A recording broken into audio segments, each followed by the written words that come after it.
Have you ever pushed so hard to make a change in your organization that you ended up damaging your own ability to make that change? Welcome to the Chicago Booth Review podcast, where we bring you groundbreaking insights in a clear and straightforward way. I'm Hal Weitzman. Today, Chicago Booth's Lisa Stefanac tells us how to think about effecting change. How hard should you push?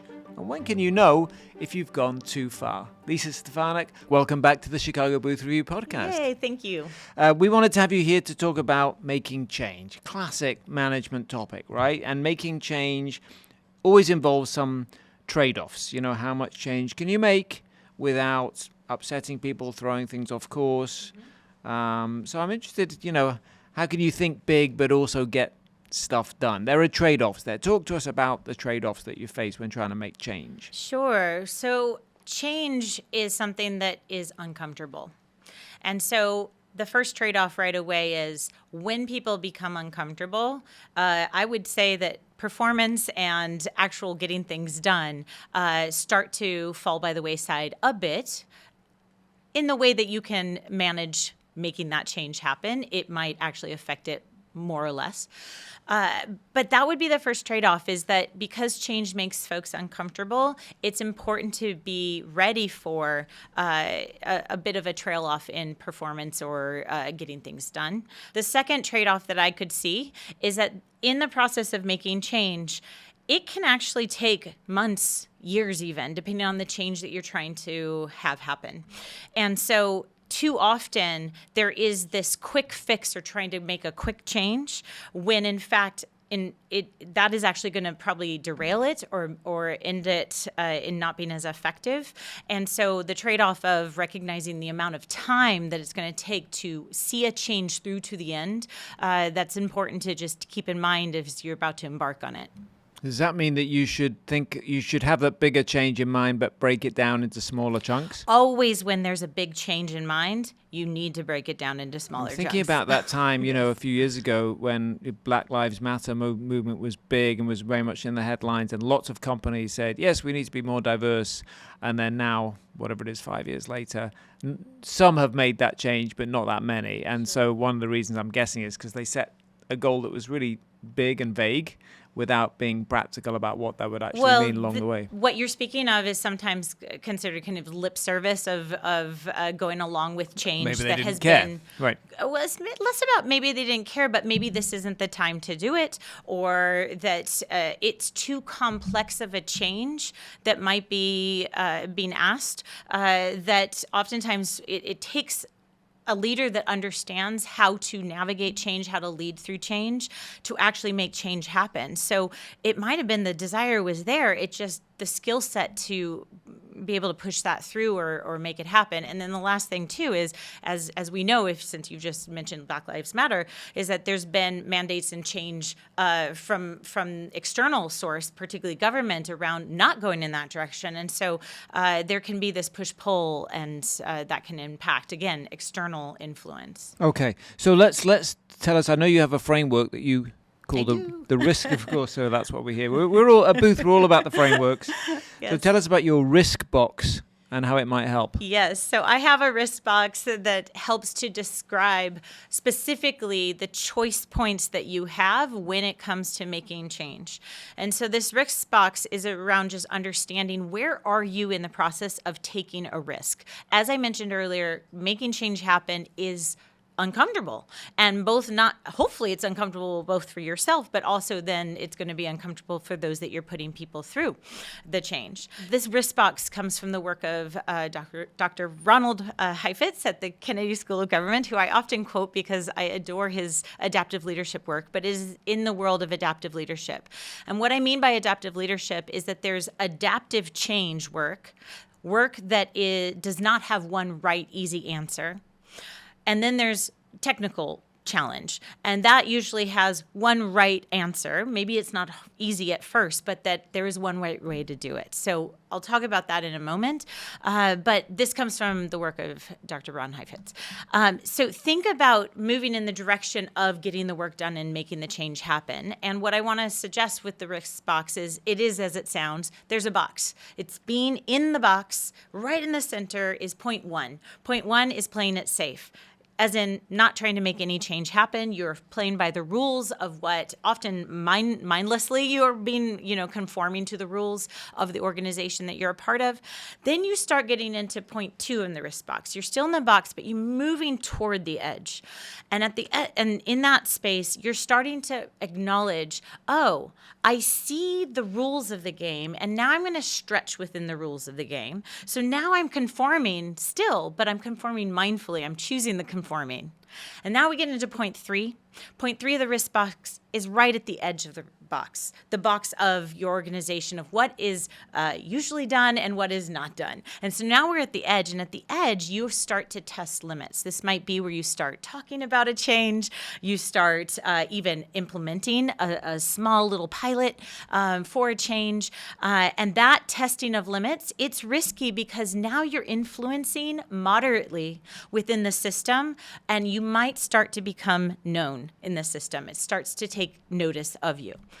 Where things get more risky is now point 4. You're out of the box, moving towards that adaptive change. And in point 4, you actually start challenging the status quo of what you're seeing happening in the box. You are doing things differently. You're engaging others to do things differently. You're starting to create more of momentum and movement for that. Again, the system then very much notices you, and that's why it can be risky, because they may or may not like what they're seeing. When I say they, manager, other peers, seeing what you're doing, the body of people at large. And then now we're into the furthest productive risky spot, which is point 5, in which you might even sacrifice yourself for the cause, meaning that you believe so strongly in this change that now you're willing to give up and be let go or fired in the course of this, but you're doing it mindfully and you're doing it intentionally.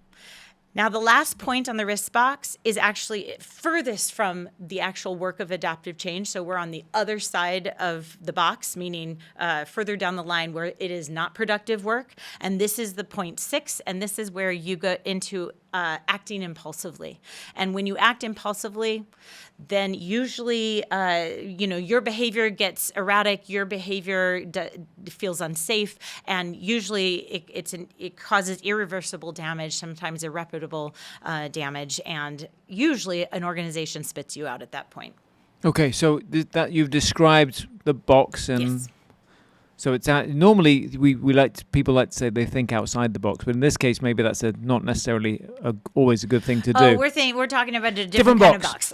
We're talking about the box of an organization, the way things are done, the rules, how you know to act to play it safe. Yeah. Okay. So in this case, it's a way for how do you use that to understand where there might be resistance, what's doable and what's possible? So too often when somebody wants to make a change, they go straight to 6. They might act impulsively. There's a desire to make change without understanding that change takes time and it's a process and it involves engaging others. And so too often there's this immediate only me individual, and you're actually the most at risk in that moment because you as an individual acting impulsively, it's really easy for an organization to spit you out. I mean, a lot of it presumably has to do with culture. You make me think of like my own. I came from daily journalism to the University of Chicago, which is nothing happens on a daily basis, or no decisions are made fast. Right. And so I found that change in pace very hard, and I probably did some 6 type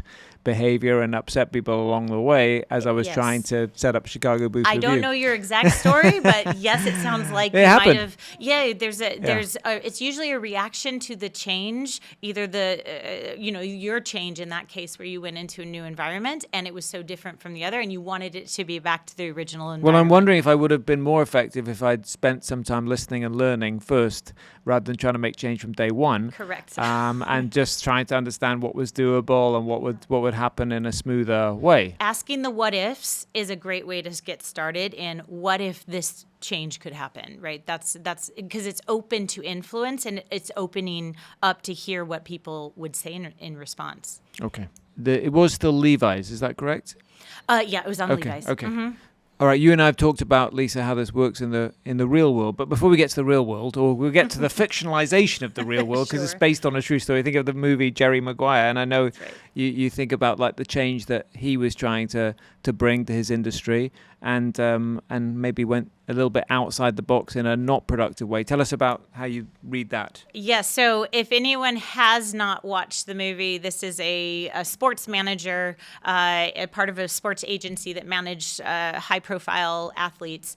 And we're also not going to spoil the movie for you if you haven't seen it. Oh, I will not spoil the movie because this happens at the very beginning. Right. And I'm also mindful that you and I might be dating ourselves here by even referencing Jerry Maguire.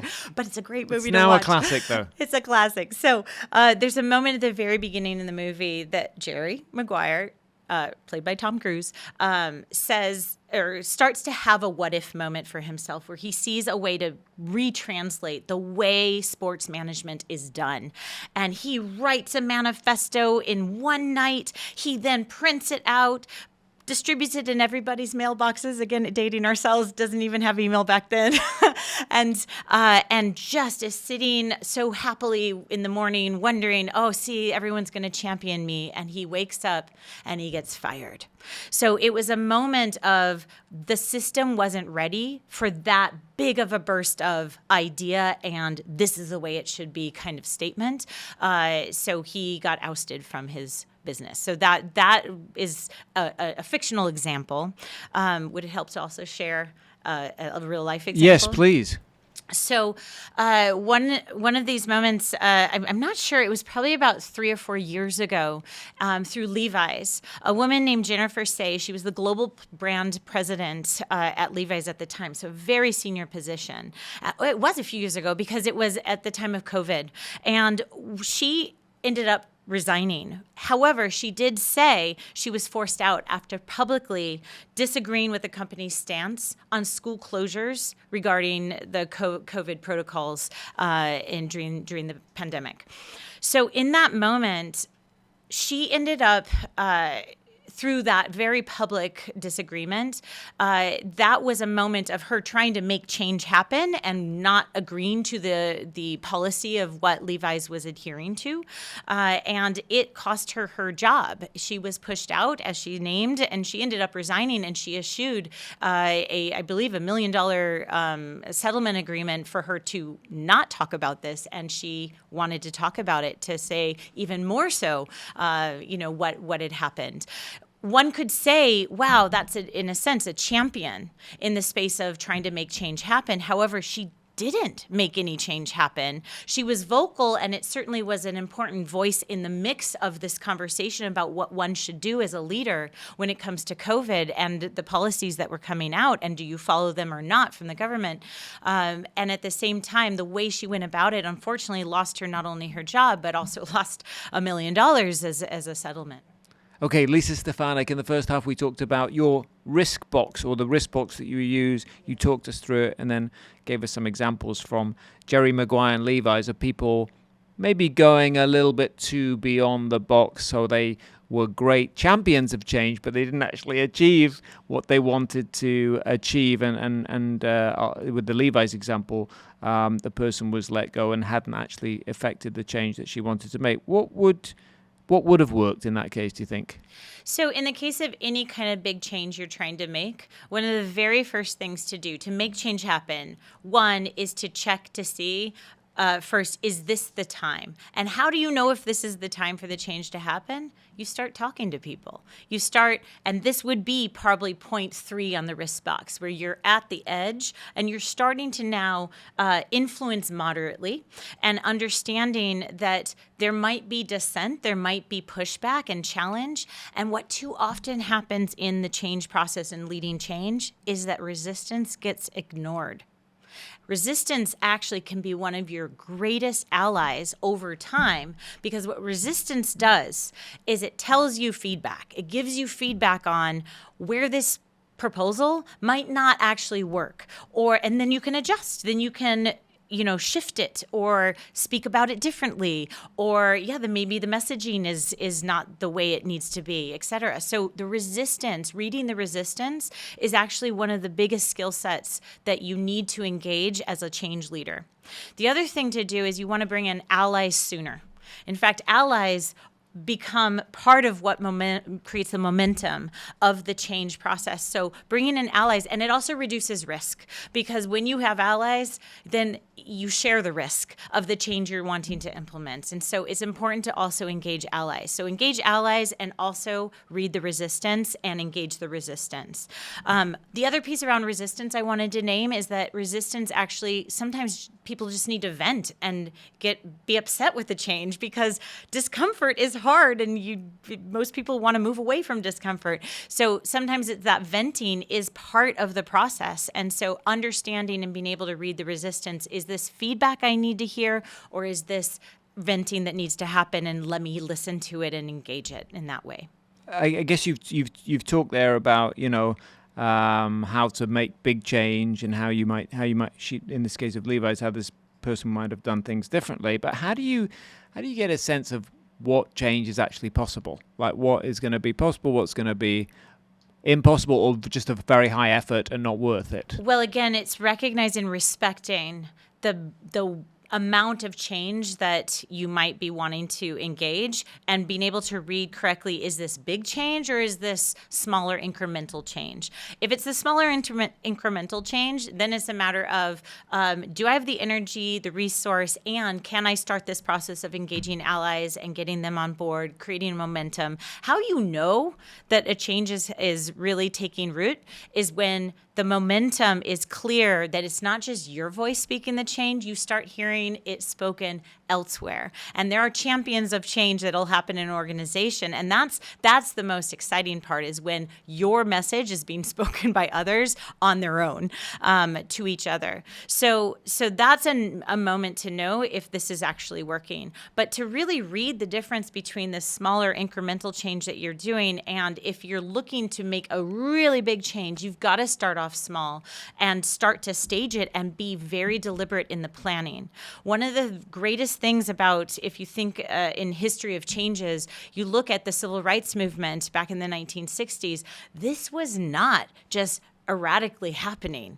These were very planned. Rosa Parks on the back of the bus to the front of the bus, that was a planned intervention. And so those specific planning tendencies, that is absolutely part of what needs to make a grand scale change happen, and not just, again, small little acts of impulsive changes that you're trying to make in a small picture. Okay, back to the wrist box. Sure. How do you know when you're kind of at the edge of the box, and then maybe it Yes. wouldn't be productive to go further? Well, remember, we're talking, it's called the wrist box for a reason. It feels risky. That's the start of it, is that you're at the edge, you're moving towards the edge when it starts to feel risky. And that's, again, have talked in the past about physiological signs of your heart beating fast, and like gulp, oh my gosh, I can't believe I just said that, or that I just sent that email, or whatever it might be. Again, there's a choice point. If you're at choice, you're doing productive change and you're testing it.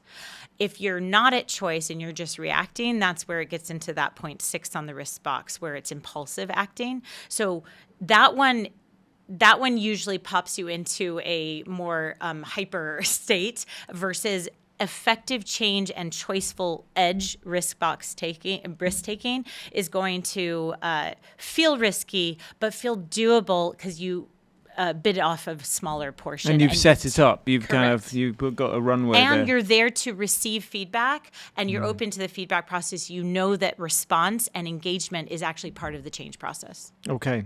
I mean, one thing we presumably want leaders to do is have a vision. And the vision is just like it's like a platonic image of what something should be. And life often doesn't happen quite like that. So, there's in negotiation, they always tell people not to compromise. But in reality, people compromise every day. Sure. They cut back on things. They decide what's really important to other stuff that they can let go. So how do you advise people to not let the perfect be the enemy of the good, or the good enough? Well, I'm of the camp that there's no such thing as perfect. We are all perfectly imperfect. I think I've heard that phrase before. And it's important to recognize that any kind of change, and now we're back to adaptive leadership and understanding that adaptive leadership is about making a change happen where there's no one right answer, as in we're shooting in the dark sometimes, and yes, we're trying to plan it, but really we don't know the outcome. So change is messy. And so I think that's one of the mindset that I invite anyone listening to adopt, is that there are going to be messy moments. It's how do you respond in the mess instead of react to the mess.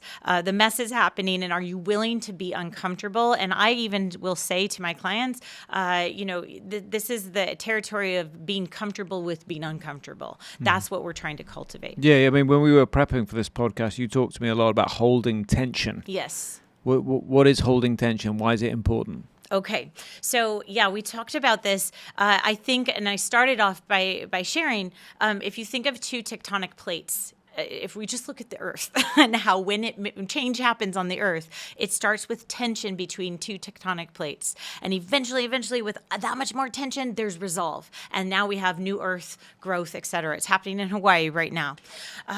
So similarly, you have to have the tension in order for change to happen. And when I say the tension, I'm talking discomfort. So on that front, when it comes to discomfort, I think about there is in any system, change creates tension. It creates what I call the hot potato effect. Who's holding the hot potato, and can I be choiceful about where I'm putting this tension? Because I know that tension will make people shift. When I hold the tension choicefully and I hold it long enough, think about silence. If I don't speak for a length of time, I'm holding attention, somebody's going to fill that space, and I hold it well. And so that creates the change that might happen. And so in a similar kind of concept, when I give you this hot potato, I know that it's hot. I know that that is uncomfortable, and I am letting you hold it. I am not saving you. I'm not being martyr and saying, no, just give it back to me. I'll hold the tension. I am choicefully giving you tension so that change will happen, because I know that's the effect of holding tension. Okay, but you talked earlier about the importance of allies. So if I'm building lots of allies, eventually does that tension dissipate, or is there always going to be tension because other people are upset about the change that you want to make? Once more and more people get on board, so allies become important to spread the risk, if you will, of the message of change or the process of change that you're making. As more and more people get on board, the tension goes up, because it's going to reach a head where resistance will meet that change potential, or the invitation for change. That's the moment to meet the resistance, read the resistance, and listen to the resistance. And eventually, when the wave of momentum happens, the tension starts to dissipate, because now we're in the other side of the wave where the change has. So what happens now if you implemented. can't hold tension? If you just immediately throw the hot potato to somebody else? The change doesn't happen. If I save it and I martyr myself and I'm just trying to hold the change that you're trying to make in an organization, it's really easy for that tension. It wants to dissipate. People want it resolved, and too often they'll put a Band-Aid over to try to resolve it instead of actually face the adaptive challenge. And so the tension is what actually puts people's attention on the challenge that needs to be solved. Okay. So the tension becomes your tool if you use it, and if I take it away, then we're going to lose the momentum and also lose the flow of adaptive change. And is silence actually a good tool in that, or was that just an example? No, I mean, it's one I use often, is holding silence and allowing then the room to speak instead of me always fill the space. Mm-hmm. Okay, so finally, I want to ask you for some practical advice. If people want to implement change, which is everyone, pretty much, because the world is not perfect, far from it. We're all changing. So we all want to change some extent. things. Yeah. So, what questions? If I'm thinking about the box, I'm thinking about what is the change that is feasible, that is actually going to work, that's worth the effort and the input. What are the questions I should ask myself? Oh my gosh, I have so many questions. I've even written them down so that I can make sure that we support all these listeners. So the very first one is to ask, what is the change I want to make? So it usually comes from a personal drive, something that you see is missing from your area of the org that needs changing.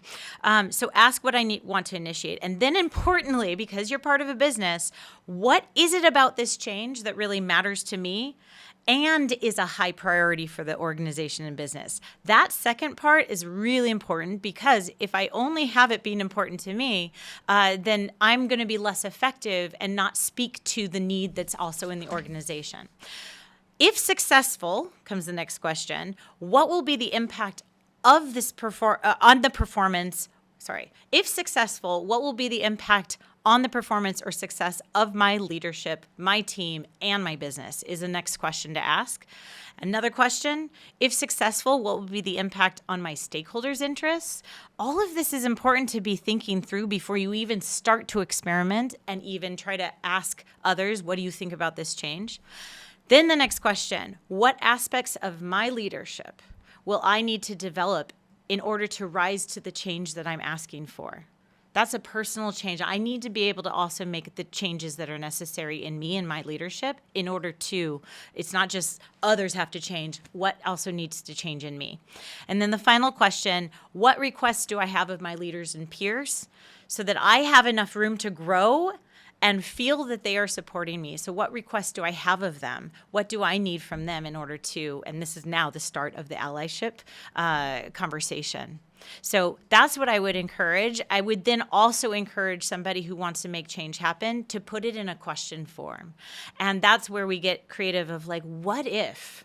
Or what would it look like if? And to ask it in a question form, and then that might be the question you start to pilot around to your allies first, or who you think are going to be your allies, and just see what responses you get. All right. Well, great advice. Thank you. What if? Unfortunately, we have to have you back for another episode to do we could do a whole what if episode. What if we could. Love it. Okay, next time. Thank you very much for this time, Lisa Stefanac, for coming on the Chicago Booth Review podcast. Thank you very much.